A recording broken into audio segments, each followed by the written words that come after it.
Hello po, ako po si Cesar Lostre Jr. na may-ari po ng Kikiama na Dong Kikiam. Nag-start po ang business ko, naman ako po to sa tiyahin ko.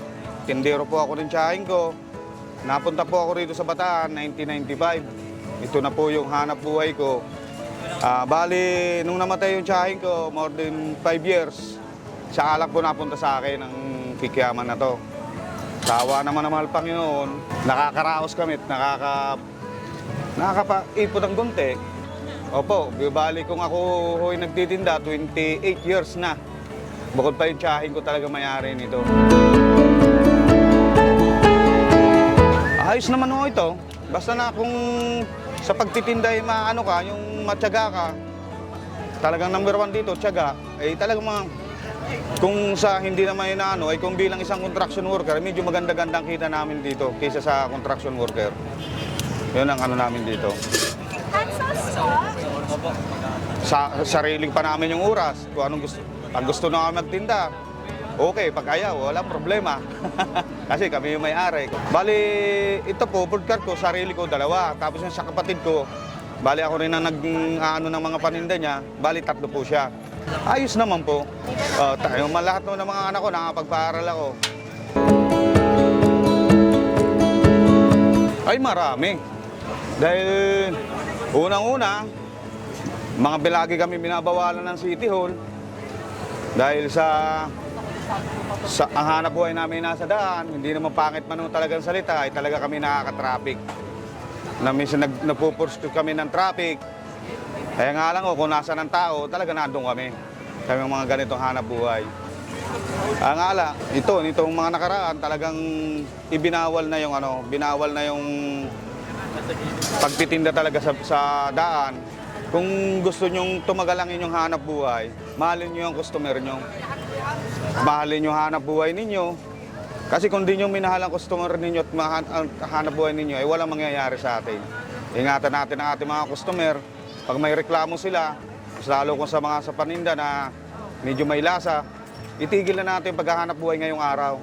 Isuli natin ang mga paninda natin na nabiling hindi maganda, kinabukasan na tayo magtinda. Yan ang inaano namin sa paghahanap buhay namin ni Mrs.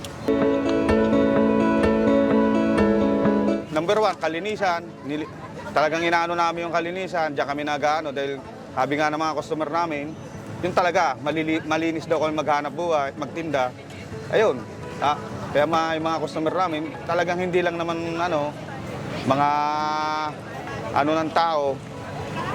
Talagang may mga minsan, artista rin, sila mga kunsyal din, mga namimili sa amin. Minsan, sa amin po nga pala, ang pistuhan po namin, halimbawa nagtitinda po kami rito, araw-araw po dyan sa may Daang Gipit, sa may Dimbels, Parada ng Perturibas, na araw-araw po yan. Tapos MWA, palengke po kami. Minsan, yun, ganito, pag may mga event, bayan, dito sa plaza, tsaka sa People Center, doon kami na mga nagtitinda. Pero kung gusto nyo po kaming arkilahin, magano sa inyo sa birthday ninyo, kasal. Sa kasal naman po, bago magpakain, may mga program pa, nagugutom ang mga tao, kaya minsan umuwi na. Kaya ito yung ginagawa nilang snack. Ginagawa nilang pamatid gutom para habang naghihintay pa ng kanilang yung pagkain sa kasalan, ganon. Ganon din sa mga birthdayan. May package show kami ng 7,000. Bali, yung 7,000 na yun, 20 kilos po yun. 10 kilong kikiam, 5 kilong squid ball, 5 kilong chicken balls. More than 200 head ho yun na tao sa namin. Ng pagkakasya po namin yun. Halos lahat ng mga 200 head na yun, mapagbibigyan namin. Tapos kung medyo marami-rami, na-arkala tulad ng may BSU, 1,000 head, 13,000, gano'n, 14,000. Pero bihira ko sa isang taon. So, mga school po. Malimit kami sa mga birthday.